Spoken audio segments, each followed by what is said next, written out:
Okay, let's look at the Electoral Act, Section 29, subsection 2. It says the list or information submitted by each candidate shall be by an affidavit sworn to by the candidate at the Federal High Court, High Court of a state, or Federal Capital Territory, indicating that he or she has fulfilled all the constitutional requirements for election into that office. Now, what this section of the Electoral Act entails is that any information you submit, a candidate submits to INEC, information, it may be information by way of filling a form or information by way of submitting a document, that will be by an affidavit, meaning you were swearing an oath that what you're submitting is the truth. It means, therefore, that where you're supposed to tick yes, if for some reason your hand is shaking and you didn't know when your pen falls on no, or where you're supposed to tick no, and you carelessly or mistakenly or innocently or ignorantly, for whatever reason, ticks yes in the place of no, or no in the place of yes, you have sworn under oath that mistake is the right thing to do. Mm-hmm. That is section 29 of subsection 2 of the Electoral Act. Now, how does it apply? Now, we begin to see now that there are certain places where this is already, as I'm saying it, your mind is going somewhere. Your mind is going to the place where someone may be asked, have you ever pledged an allegiance to any other country to become a citizen of that country? And you should know, if you have ever done so and you tick no, you have lied under oath. Am I right? So, if you are asked, have you ever worked in any public service, and you say yes, whereas you have never worked in a public service, you have lied under oath. So let's keep it there and proceed further to our Constitution, Section 137 of our Constitution, subsection 1. It says, a person shall. Now, whenever we read Constitution or matters of law, the word shall is the same thing as must. Yeah. A person shall not be qualified for an election into the office of the president if a subsection 1A, 137 subsection 1A. Remember, I told you that section 1, I said here that section 137 of our Constitution, subsection 1, has A, B, C, D, E, F, G, H, I, J. It has up to A, B, C, D, E, F, G, H, I, J. 10 subs. All right? Mm-hmm. And anyone amongst that 10 that you were found guilty of disqualifies you.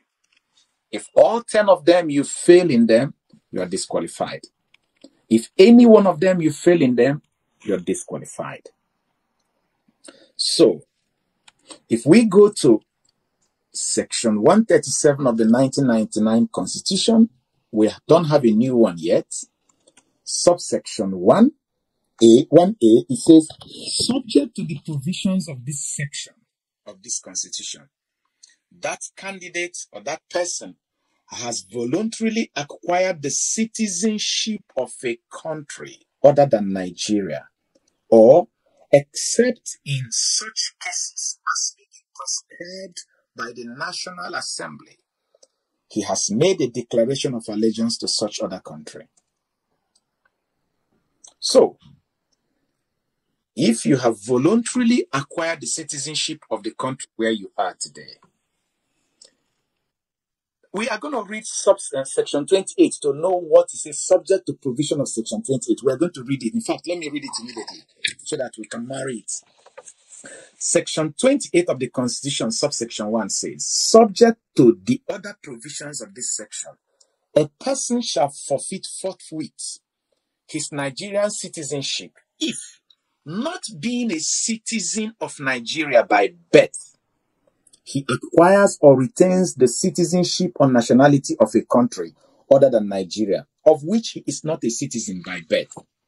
Meaning, my understanding of this section 28, subsection 1 means that if you are a citizen of Nigeria by birth, you could be a dual citizen of another country like America, like UK, like Austria, like, it doesn't matter, like Benin Republic. You can. However, when you are going to submit your information to INEC according to section 29, subsection 2 of the Electoral Act, you need to let them know. There is a question that was asked by INEC in that INEC form. Have you ever, they're not asking you whether you are by birth or not by birth. Have you ever, if you say no, and you have ever been acquired the citizenship, that's a problem. You remember? You do remember that APC and their people were actually trying to push for the disqualification of Peter Obi, that he used to have the citizenship of Great Britain, United Kingdom. And the man came and said, I never had it. I had what is called indefinite leave to remain, but not, I didn't naturalize.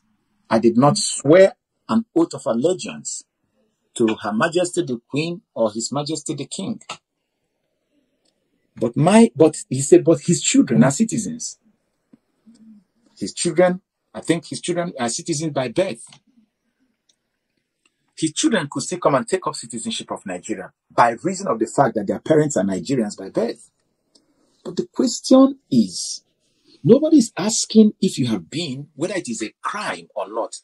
The question is, did you declare it that you have ever been? If you did not declare it, case is finished. Why I am bringing this up is because when APC and their candidates, because they brought one witness, the current Senate Majority Leader, the question they asked him relative to this issue of dual citizenship in the case of PDP, I think PDP cross-examination, they asked him, is it not that you know that our candidate is a Nigerian citizen by birth? And he said, okay, let us subject it to what you are saying here. Do you think it carries any weight? Is anybody contesting whether he's a citizen by birth here? Is anybody even contesting whether it is illegal to be a dual citizen and become the president of Nigeria here?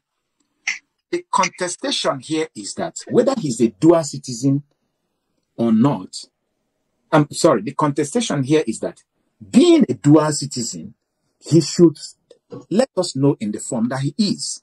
But in the form, he said he's not. So it is a case of lying under oath.